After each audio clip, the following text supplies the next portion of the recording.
9ஆம் தலைமுறை ஜோதிடர் கோபால் ஐயாவுக்கு என் வணக்கங்கள்.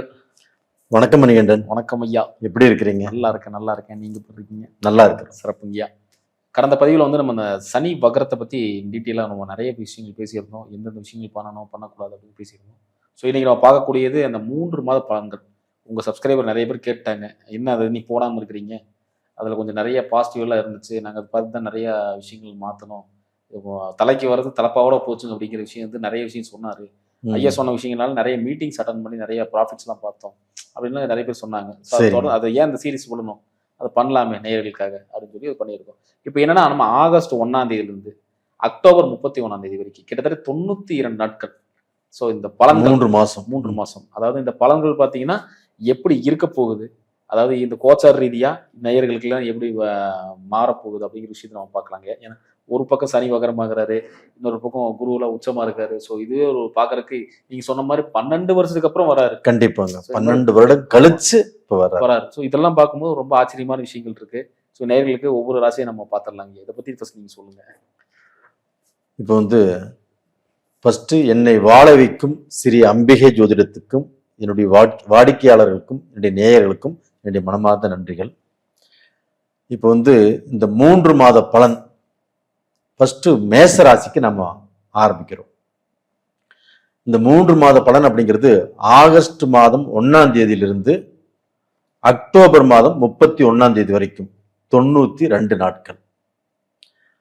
அப்போ இந்த 3 மாத பலன்களை பேசும்போது நம்ம ராஜ கிரகங்களை கையில் எடுத்துக்கணும். அப்ப ராஜ கிரகங்கள்ங்கிறது என்ன? ராகு இவங்களுடைய ராசிக்கு 11ஆம் இடத்துல இருக்கிறாரு. கேது இவங்களுடைய ராசிக்கு 5ஆம் இடத்துல இருக்கிறாரு. சனி பகவான் இவங்களுடைய ராசிக்கு 12ஆம் இடத்துல இருக்கிறாரு. குரு பகவான் இவங்க ராசிக்கு 4ஆம் இடத்துல இருக்கிறாங்க. இது ராஜ கிரகங்கள் இந்த கட்டங்கள் எங்கெங்க இருக்குன்னு சொல்லிட்டோம். அது போக மேச ராசியினுடைய அதிபதி, மேச ராசியை ஆளக்கூடிய கிரகம், அவரையும் நாம கொஞ்சம் கவனமா பார்க்கணும். ஏன்னா அந்த ராசிநாதன் நல்லா இருந்தா மட்டும்தான் இவங்களுக்கு எல்லாமே சிறப்பா முடியும். அப்போ அந்த ராசிநாதன் ஆகப்பட்டது கரெக்டா செப்டம்பர் மாசம் இவங்க ராசிக்கு 7ஆம் இடத்துல இருக்கிறாங்க. அப்ப அந்த 7ஆம் இடத்துல துலாம்ல அந்த செப்டம்பர் மாசம் இருக்கிறாங்க. அப்போ அந்த துலாம்ல அந்த செவ்வாய்க்கு வீடு கொடுத்தது யார் அப்படின்னா சுக்கிர பகவான். அந்த சுக்கிர பகவான் அங்கே ஆட்சி, அருமையான டைம். அங்க சுக்கிர பகவான் வீட்டுல செவ்வாய் இருந்து நல்ல பலம் வாங்கிட்டு 7ஆம் பார்வையாக தன்னுடைய ராசியவே மேசத்தையே அந்த செவ்வாய் பகவான் பார்க்கிறார். இது ஒரு நல்ல பிளஸ் பாயிண்ட். அது போக அதே செவ்வாய் பகவான் 8ஆம் பார்வையாக தன்னுடைய ராசிக்கு 2ஆம் இடத்தை, தனஸ்தானத்தை, குடும்பஸ்தானத்தை அந்த செவ்வாய் பகவானை பார்க்கிறார். இது அற்புதமான பலன். அது போக இந்த செவ்வாய் பகவான் ஆகப்பட்டது தன்னுடைய சொந்த வீடான விருச்சகத்துக்கு அக்டோபர் மாசம் 10ஆம் தேதி அந்த செவ்வாய் பகவான் வந்துடுறாரு. இது பாருங்க மேசராசிக்கு எவ்வளவு அற்புதங்கள் நடக்குதுன்னு. அப்ப இந்த பீரியட்ல பாத்தீங்கன்னா மேச ராசிக்காரர்கள் தன்னுடைய வாழ்க்கையில ஒரு பெரிய மாற்றத்தை பார்க்கவிருக்கிறாங்க. அவங்களுக்கு 7.5 சனி ஒரு பக்கம் நடந்தாலும் இந்த கிரகத்தினுடைய அமைப்பு இவங்களை பாத்தீங்கன்னா ஒரு கஷ்ட காலத்துல இருந்து அந்த குறிப்பிட்ட அந்த கஷ்டத்துல இருந்து வெளியில கொண்டு வரக்கு பார்க்கும். நான் அற்பமா சொன்னீங்க, ஒரு 7.5 சனி ஒரு பக்கம் இருந்தாலும் சொல்லிட்டீங்க. முழு பக்கமாவே 7.5 சனியே இருக்குன்னு நான் சொல்றேன். அந்த 7.5 சனியே இருந்தாலும் இப்ப பாருங்க அதுலயுமே ஒரு பெரிய மாற்றம். அந்த 7.5 சனி அப்படிங்கிறது உங்களுக்கு 12ஆம் இடத்துல சனி பகவான் இருக்கிறாரா? யாருடைய வீட்டுல இருக்கிறாங்க அந்த சனி பகவான்? குருவுடைய வீட்டுல. இந்த பக்கம் பாத்தீங்கன்னா அந்த குரு பகவான் கடக ராசியில தன்னுடைய சொந்த நட்சத்திரமான புனர்பூச நட்சத்திரத்துல இருந்து 9ஆம் பார்வையாக அந்த குரு வீட்டுல இருக்கக்கூடிய சனி பகவானை அந்த குரு பகவான் பார்த்துறார். அது யாருடைய வீடு? குரு பகவானுடைய வீடு. அந்த குரு பகவானுடைய வீட்டை குரு பகவானே பார்க்கிறார். இது டபுள் யோகம் இல்லைங்களா மேசராசிக்காரங்களுக்கு? அப்ப இந்த 7.5 சனியை அடிச்சு தீர்த்துட்டு அந்த குரு பகவான் ஆகப்பட்டது இன்னைக்கு எல்லா கிரகங்களுக்கும் தலைவராக இருந்து செயல்படுறாரு. அதுவுமே மேச ராசிக்கு 9ஆம் இடத்து அதிபதி குரு பகவான்.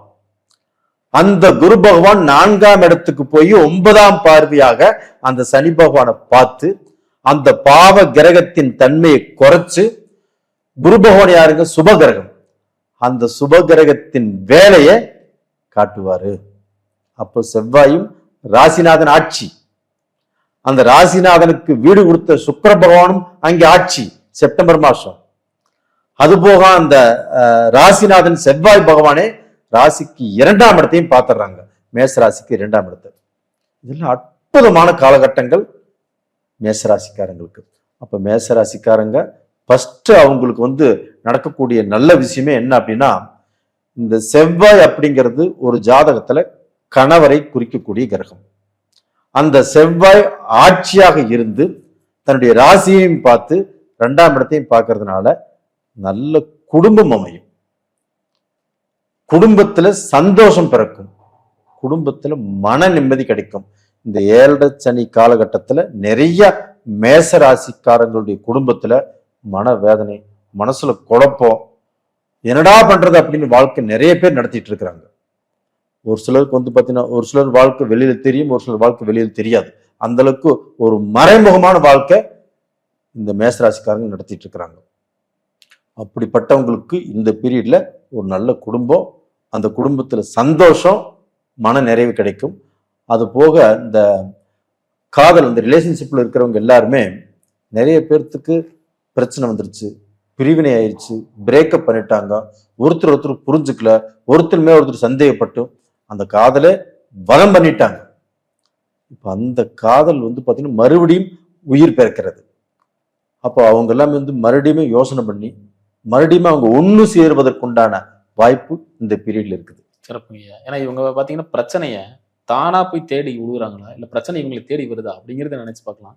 அவ்வளோ பிரச்சனைகள் ஒரு நாள் கழிஞ்சதுனாலே பிரச்சனை நோட்டு எடுத்து போட்டு எழுதலாம். காலையில 6 மணிக்கு 12 மணிக்குன்னு சொல்லி எழுதலாம். ஸோ இத்தனை பிரச்சனை ஃபேஸ் பண்ணிட்டு வராங்க. இதுக்கு காரணம் சனி பகவான் ஒரு பக்கம் இருந்தாலும் தசாபுத்திகள் முக்கியமா?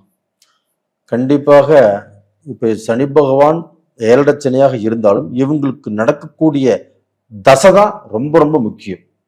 அப்ப அந்த தசை பாத்தீங்கன்னா இவங்களுடைய வாழ்க்கையை நிர்ணயம் பண்ணும். 7 சனியே நடந்து ஒருத்தருக்கு நல்ல தசை நடக்குதுன்னு வச்சுக்கோங்களேன். இப்போ மேசராசியில பிறக்கிறவங்க சித்திரை செவ்வாய் தசையில பிறந்திருப்பாங்க. அடுத்தது ராகு திசை, குரு தசை நடக்கும் ஒரு சிலருக்கு சனி திசையும் நடக்கும்.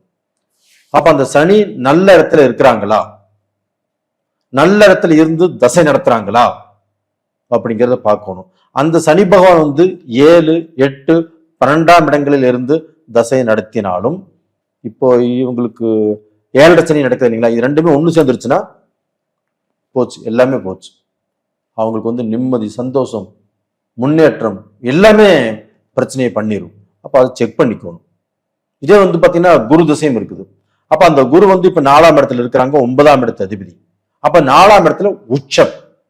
அப்ப இந்த பீரியட்ல 7 சனியே இருந்தாலும் அந்த சனி பகவானை குரு பார்த்திருக்கிறாங்க. அது போக அந்த 4ஆம் இடத்துல உச்ச பலத்தோடு இருக்கக்கூடிய குரு பகவான் இவங்களுக்கு வீடு வாங்கறதுக்கு இடம் அமையும். இல்லைன்னா பாத்தீங்கன்னா சொத்து வாங்குவாங்க, தன்னுடைய பிள்ளைகளுக்கு சொத்து சேர்த்தி வைப்பாங்க. அப்ப இவங்களுக்கு அதுல மன மகிழ்ச்சியும் மன சந்தோஷமும் உருவாகும். ஆனா கடன் பட்டுதான் அதை செய்வாங்க. இப்ப நம்ம நேயர்களுக்கு நிறைய பேருக்கு தெரியாது இப்ப என்ன தசாபுத்தி நடக்குது, இது எப்படி நம்ம மோல்டாகி போய்க்கணும்னு நினைப்பாங்க. அப்படி இருக்கும்போது நீங்க வழிகாட்ட முடியுங்களா? கண்டிப்பா. இப்ப பாத்தீங்கன்னா மேசராசிக்காரங்க பரணி நட்சத்திரம், கிருத்திகை நட்சத்திரம், அது போக சித்திரை நட்சத்திரம் இப்படி பிறக்கிறாங்க வச்சுக்கோங்களேன். அப்போ பாத்தீங்கன்னா இந்த நட்சத்திரத்துல பிறக்கும் போது அவங்களுக்கு என்ன தசை நடக்குது அப்படின்ட்டு அவங்க ஜாதகத்திலே வந்துடும். இப்ப கிருத்திகைனா சூரிய தசை, பரணினா சுக்கர தசை. அப்ப அடுத்து சுக்கர திசையில் பிறக்கிறாங்க அப்படின்னா ஒரு 10 வருஷமா மிச்சம் இருக்கும். சுக்கர திசைக்கு அப்புறம் சூரிய திசை, சந்திர திசை, செவ்வாய் திசை. அப்போ அந்த செவ்வாய் திசையில என்ன நடக்கும், அடுத்தது ராகு திசை, இந்த ராகு திசையில என்ன நடக்கும் இப்படிங்கிறது பாத்தீங்கன்னா நாம தெரிஞ்சுக்கலாம்.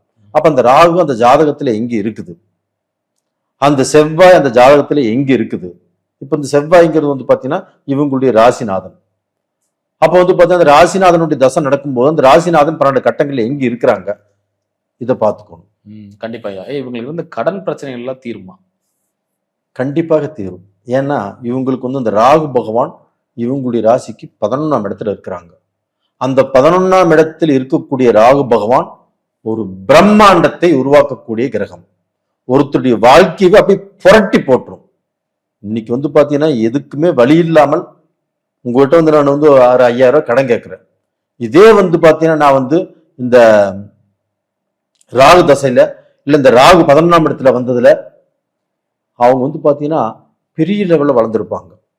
ஒரு பிசினஸ் ஸ்டார்ட் பண்ணியிருப்பாங்க. அந்த பிசினஸ்ல நல்ல கிளிக் ஆயிருக்கும், இல்லைன்னு ஒரு லாட்டரி அடிச்சிருக்கும், இல்லைன்னு ஏதாவது ஒரு சொத்து வந்திருக்கும். நம்ம கிட்ட வந்து 5,000 ரூபாய் கடன் வாங்கணும், இன்னைக்கு இவ்வளவு நல்ல லெவல்ல இருக்கிறானே அப்படின்னு நம்மளையே ஆச்சரியப்பட வைக்கும். அந்த ராகு பகவானுடைய அனுகிரகம் நல்லா இருக்குது. அது போக இந்த பீரியட்ல பாருங்க, இவங்களுக்கு 5ஆம் இடத்து அதிபதி யாருங்க? சூரிய பகவான். அந்த சூரிய பகவானும் ஆகஸ்ட் மாசம் 17ஆம் தேதி அந்த சூரிய பகவான் அவங்க வீட்டுக்கே வந்துடுறாங்க. அப்ப அந்த 5ஆம் இடத்து அதிபதியும் ஆட்சி. அப்ப அந்த 5ஆம் இடத்துல கேது இருந்து இதனால வரைக்கும் மேசராசிக்காரங்களுக்கு குழப்பத்தை கொடுத்தாரு, பூர்வீகத்துல பிரச்சனையை கொடுத்தாரு, மக்களால பிரச்சனையை கொடுத்தாரு, மக்களால் நிம்மதி இல்லை.